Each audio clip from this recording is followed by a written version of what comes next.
당신은 지금 누군가의 말 한마디에 하루가 흔들리고 예상치 못한 일 앞에서 어떻게 해야 할지 몰라 멈추어 선 적이 있습니까? 나이가 들수록 세상은 더 복잡해지는 것이 아니라 오히려 우리 내면이 더 예민해지고 더 많은 것들이 마음에 걸리게 됩니다. 젊을 때는 그냥 지나쳤던 것들이 이제는 가슴에 남고 한때는 대수롭지 않게 여겼던 관계의 균열이 이제는 밤잠을 설치게 만듭니다. 그래서 우리는 묻습니다. 이렇게 흔들리는 삶을 어떻게 살아내야 하는가? 라고. 철학은 머리로만 하는 사색이 아닙니다. 그것은 흔들릴 때 중심을 잡아주는 지팡이이고 상처받았을 때 스스로를 추스를 수 있게 하는 언어이며 혼란 속에서도 방향을 찾게 해주는 나침반입니다. 철학이 삶의 무기가 된다는 것은 그것이 우리를 강하게 만든다는 뜻이 아니라 약할 때조차 무너지지 않도록 버티게 해준다는 뜻입니다. 나이가 들어 철학이 더 필요해지는 이유는 간단합니다. 우리는 이제 삶의 정답을 찾는 단계가 아니라 정답 없는 삶을 견디는 단계에 있기 때문입니다. 젊을 때는 무언가를 이루면 행복해질 거라 믿었지만 이제는 이루고 나서도 여전히 공허할 수 있다는 것을 압니다. 사랑하면 모든 게 해결될 줄 알았지만 사랑 안에서도 외로울 수 있다는 것을 경험했습니다. 그렇다면 우리는 무엇으로 이 삶을 지탱해야 할까요? 바로 그 지점에서 철학이 필요합니다. 그렇다면 철학은 구체적으로 어떻게 우리 삶 속에서 작동하며 어떤 순간에 우리를 지켜주는 것일까요? 그것은 단지 지식이 아니라 매일의 선택과 반응 속에서 우리를 다르게 만드는 시선입니다. 첫 번째, 철학이 삶에서 작동하는 방식, 생각의 방향이 바뀌면 현실이 달라지는 이유. 우리는 종종 착각합니다. 현실이 바뀌어야 삶이 나아진다고 생각합니다. 더 좋은 환경, 더 나은 조건, 더 이해해주는 사람들. 그러나 철학이 가르쳐주는 첫 번째 통찰은 이것입니다. 현실은 거의 바뀌지 않지만 현실을 바라보는 우리의 시선은 얼마든지 바뀔 수 있다는 것. 그리고 그 시선이 바뀌는 순간 같은 상황이라도 전혀 다른 의미를 갖게 된다는 것입니다. 아침에 눈을 뜰 때 오늘도 똑같은 하루가 반복될 거라고 생각하는 것과 오늘은 어제와는 다른 하루가 될 수 있다고 생각하는 것. 이 두 가지 시선의 차이는 작아 보이지만 그 작은 차이가 하루 전체의 질을 바꿉니다. 철학은 바로 이런 시선의 전환을 가능하게 합니다. 그것은 마법이 아니라 생각하는 방식을 조금씩 바꾸는 훈련입니다. 예를 들어 누군가 당신에게 실망스러운 말을 했다고 가정해 봅시다. 그 말은 변하지 않습니다. 이미 뱉어진 말은 되돌릴 수 없습니다. 하지만 당신이 그 말을 어떻게 받아들이느냐는 온전히 당신의 몫입니다. 저 사람은 나를 존중하지 않는구나 라고 받아들일 수도 있고 저 사람도 지금 힘든 상황이어서 그런 말이 나왔을 수도 있겠구나 라고 받아들일 수도 있습니다. 어느 쪽이 옳다는 것이 아니라 어느 쪽이 당신을 덜 상하게 하느냐의 문제입니다. 철학은 우리에게 이렇게 묻습니다. 당신은 지금 어떤 생각의 틀 안에 갇혀 있습니까? 그 틀이 당신을 보호하고 있습니까? 아니면 가두고 있습니까? 우리는 평생 동안 특정한 방식으로 생각하는 습관을 만들어 왔습니다. 나는 원래 이런 사람이야. 세상은 원래 이래. 사람들은 다 그렇지 뭐. 이런 생각들은 편안함을 줍니다. 익숙하니까요. 하지만 동시에 그 생각들은 우리를 고착시킵니다. 철학적 사유는 그 고착된 생각에 균열을 냅니다. 정말 그럴까? 라는 질문 하나가 평생 당연하다고 여겼던 것을 흔들어 놓습니다. 그리고 그 흔들림 속에서 우리는 새로운 가능성을 발견합니다. 반드시 행복해야 한다는 강박에서 벗어나 그냥 평온할 수도 있구나를 받아들이게 되고 모든 것을 완벽하게 해야 한다는 압박에서 벗어나 적당히 해도 괜찮구나를 허락하게 됩니다. 생각의 방향이 바뀐다는 것은 단순히 긍정적으로 생각하자는 것이 아닙니다. 그것은 더 넓은 시야를 갖는다는 것입니다. 한 가지 해석에 갇히지 않고 여러 가능성을 열어두는 것입니다. 누군가의 행동을 악의로만 해석하지 않고 그 사람의 맥락을 이해하려고 시도하는 것입니다. 실패를 끝으로 보지 않고 과정의 일부로 받아들이는 것입니다. 이런 사유에 유연함이 쌓이면 우리는 삶의 충격을 덜 받게 됩니다. 같은 일이 일어나도 덜 무너지고 같은 말을 들어도 덜 상처받습니다. 이것이 철학이 삶에서 작동하는 첫 번째 방식입니다. 현실을 바꾸는 것이 아니라 현실과 맺는 관계를 바꾸는 것입니다. 그렇다면 철학은 단지 생각의 유연함을 기르는 것일까요? 아니면 그보다 더 깊은 곳에서 우리를 지켜주는 무언가가 있을까요? 상처 앞에서 철학은 어떤 역할을 하는 것일까요? 두 번째, 철학은 상처를 피하는 기술이 아니라 상처를 다루는 태도라는 관점. 많은 사람들이 착각합니다. 철학을 배우면 상처받지 않게 될 거라고, 지혜로워지면 더 이상 슬프지 않을 거라고. 하지만 진실은 정반대입니다. 철학은 당신을 상처로부터 보호해주지 않습니다. 오히려 상처를 더 깊이 느끼게 만들 때도 있습니다. 왜냐하면 철학은 회피하는 법이 아니라 직면하는 법을 가르치기 때문입니다. 우리는 살면서 수많은 상처를 입습니다. 사랑하는 사람과의 이별, 믿었던 사람의 배신, 기대했던 일의 실패, 건강의 악화, 소중한 사람의 부재. 이런 상처들은 피할 수 없습니다. 아무리 조심해도, 아무리 준비해도 삶은 우리에게 예고 없이 아픔을 안겨줍니다. 철학이 할 수 있는 것은 그 상처를 없애주는 것이 아니라 상처 앞에서 무너지지 않는 태도를 갖게 해주는 것입니다. 상처를 다룬다는 것은 무엇일까요? 그것은 먼저 상처를 인정하는 것에서 시작됩니다. 아프다는 것을 인정하는 것, 슬프다는 것을 받아들이는 것. 우리는 종종 스스로에게 거짓말을 합니다. 괜찮아. 별로 중요하지 않아. 금방 잊을 거야. 하지만 억지로 괜찮은 척하는 것은 상처를 치유하는 것이 아니라 상처를 깊숙이 밀어넣어 곪게 만드는 것입니다. 철학은 우리에게 솔직해질 용기를 줍니다. 아픈 것은 아프다고 말할 수 있는 용기, 슬픈 것은 슬프다고 인정할 수 있는 용기. 에픽테토스는 말했습니다. 우리를 괴롭히는 것은 사건 자체가 아니라 그 사건에 대한 우리의 판단이다 라고. 이 말은 우리가 아픔을 느끼지 말라는 뜻이 아닙니다. 오히려 아픔을 있는 그대로 느끼되 그 아픔에 불필요한 이야기를 덧붙이지 말라는 뜻입니다. 예를 들어 누군가와의 관계가 끝났을 때 우리는 단순히 슬픈 것이 아니라 나는 사랑받을 가치가 없는 사람이야. 나는 평생 혼자일 거야 라는 이야기를 덧붙입니다. 이별 자체도 아픈데 거기에 자기 비하와 불안까지 더해지면 그 고통은 배가 됩니다. 철학은 이 불필요한 이야기를 걷어내도록 돕습니다. 이별은 이별일 뿐 당신의 가치와는 무관하다는 것을 깨닫게 합니다. 상처를 다루는 또 다른 태도는 상처로부터 배우는 것입니다. 모든 고통이 의미 있는 것은 아니지만 고통 속에서 무언가를 발견할 수는 있습니다.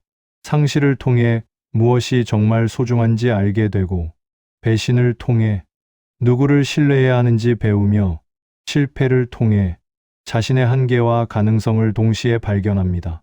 철학은 이렇게 상처를 단지 견디는 것이 아니라 상처와 함께 성장하는 법을 가르칩니다.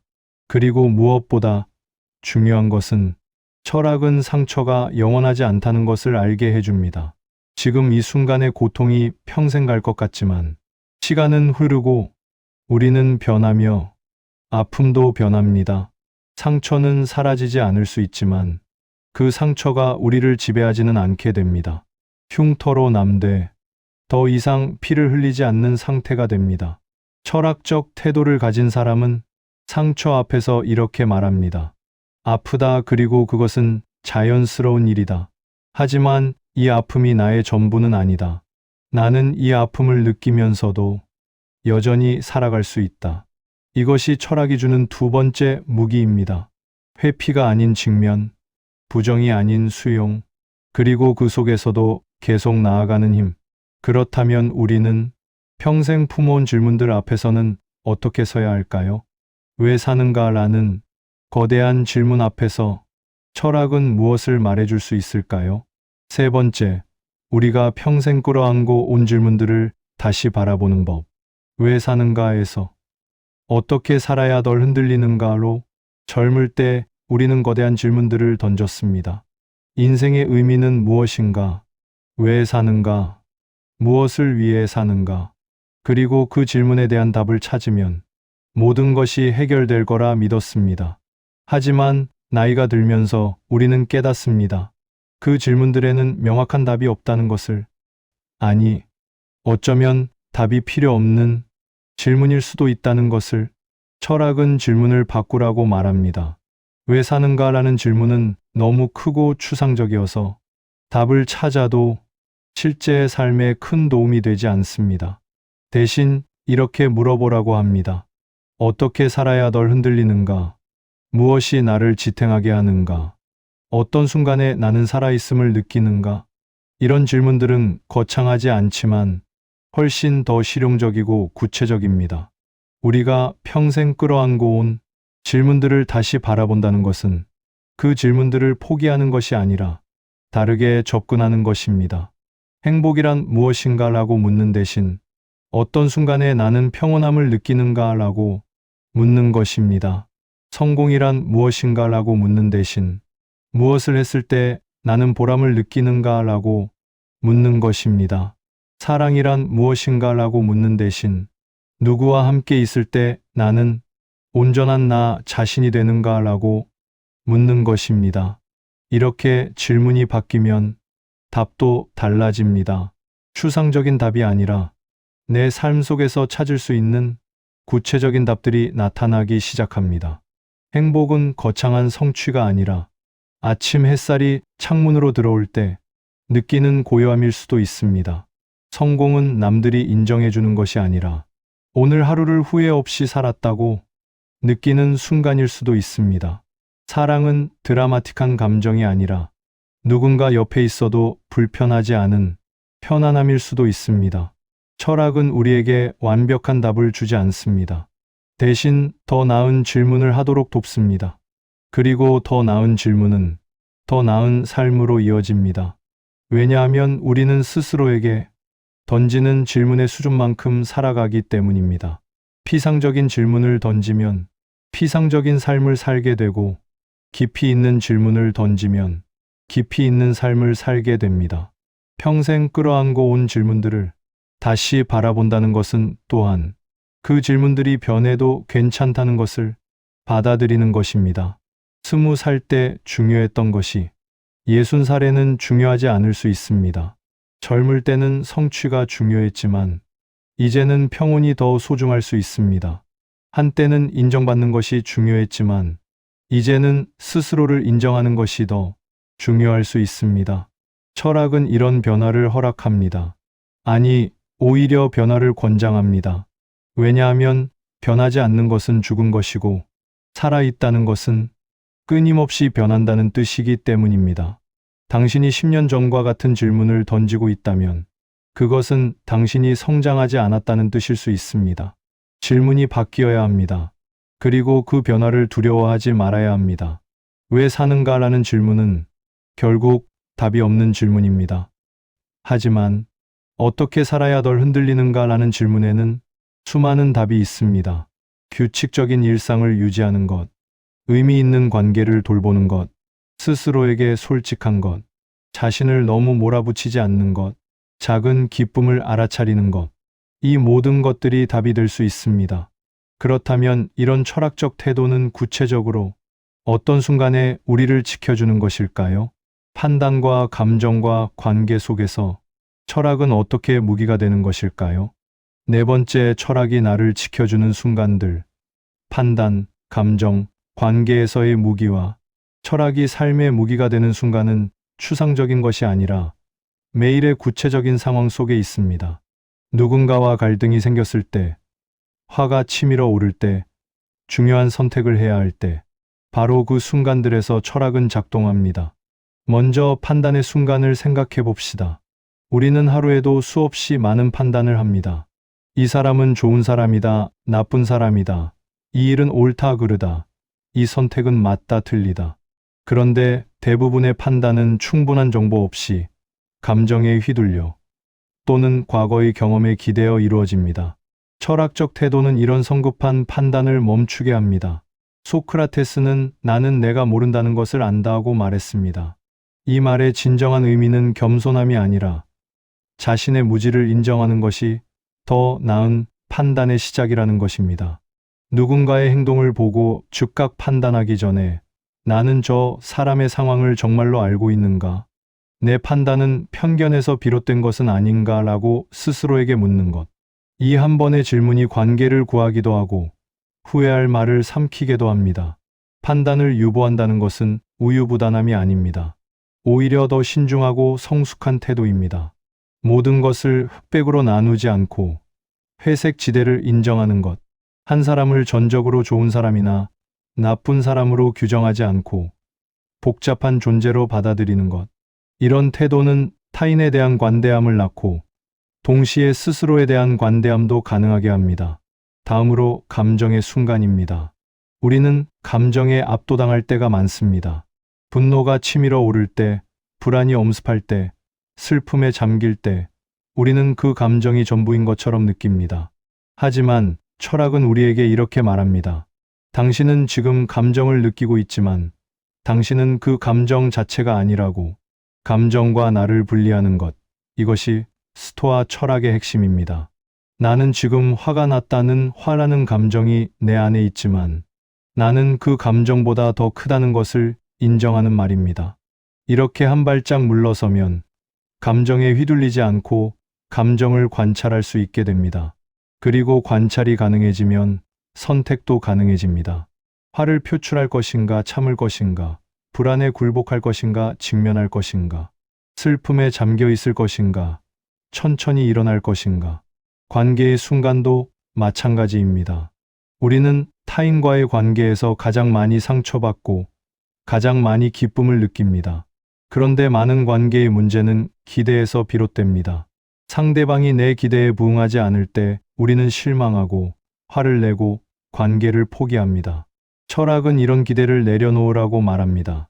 기대를 내려놓는다는 것은 상대방에게 무관심해지는 것이 아니라 상대방을 있는 그대로 받아들이는 것입니다. 상대방이 변하기를 기다리지 않고 상대방의 한계를 인정하는 것, 동시에 나의 한계도 인정하는 것. 완벽한 관계란 없습니다. 모든 관계에는 균열이 있고 오해가 있고 실망이 있습니다. 하지만 그 불완전함 속에서도 관계를 이어갈 수 있는 이유는 우리가 완벽을 추구하지 않고 충분함을 받아들이기 때문입니다. 철학은 판단의 순간에 성급함을 멈추게 하고 감정의 순간에 한 발짝 물러서게 하며 관계의 순간에 기대를 내려놓게 합니다. 이것이 철학이 일상에서 무기가 되는 방식입니다. 거창한 이론이 아니라 매 순간의 작은 선택들, 그 선택들이 쌓여서 우리의 삶을 만들어 갑니다. 그렇다면 철학은 우리 삶을 완성시켜 줄까요? 아니면 그저 무너지지 않게 버티게 해줄까요? 철학의 진정한 역할은 무엇일까요? 다섯 번째, 철학은 삶을 완성시키지 않지만 삶을 무너지지 않게 하는 기둥. 많은 사람들이 철학에 대해 오해합니다. 철학을 배우면 삶이 완벽해질 거라고, 모든 문제가 해결될 거라고, 더 이상 흔들리지 않을 거라고 기대합니다. 하지만 솔직히 말하자면 철학은 그런 것을 약속하지 않습니다. 철학은 당신의 삶을 완성시키지 않습니다. 다만 삶이 무너지지 않도록 지탱해 줄 뿐입니다. 완성과 지탱은 전혀 다른 개념입니다. 완성은 종착지이고 지탱은 과정입니다.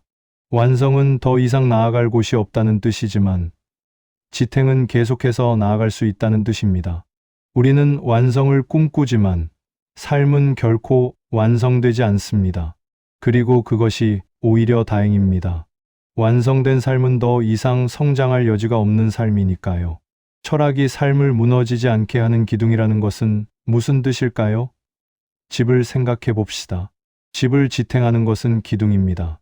기둥이 튼튼하면 집은 흔들려도 무너지지 않습니다. 반대로 기둥이 약하면 작은 충격에도 집은 와르르 무너집니다. 우리의 삶도 마찬가지입니다. 삶을 지탱하는 기둥이 필요합니다. 그 기둥이 바로 철학적 사유입니다. 나이가 들수록 생각이 예리해지는 이유가 있습니다. 젊을 때는 경험이 부족해서 모든 것이 추상적으로만 느껴집니다. 하지만 나이가 들면 경험이 쌓이고 그 경험들 사이에서 패턴을 발견하게 됩니다. 어떤 선택이 어떤 결과를 낳는지, 어떤 태도가 어떤 관계를 만드는지, 무엇이 진짜 중요하고 무엇이 중요하지 않은지, 이런 것들이 몸으로 느껴지기 시작합니다. 철학적 사유는 이런 경험들을 단순한 기억이 아니라 지혜로 전환시킵니다. 같은 실수를 반복하지 않게 하고, 같은 상처를 덜 받게 하며, 같은 후회를 하지 않게 합니다. 칼 융은 말했습니다. 인생의 오후를 인생의 오전처럼 살 수는 없다. 왜냐하면 오후에 중요한 것은 오전에 중요했던 것과 다르기 때문이다.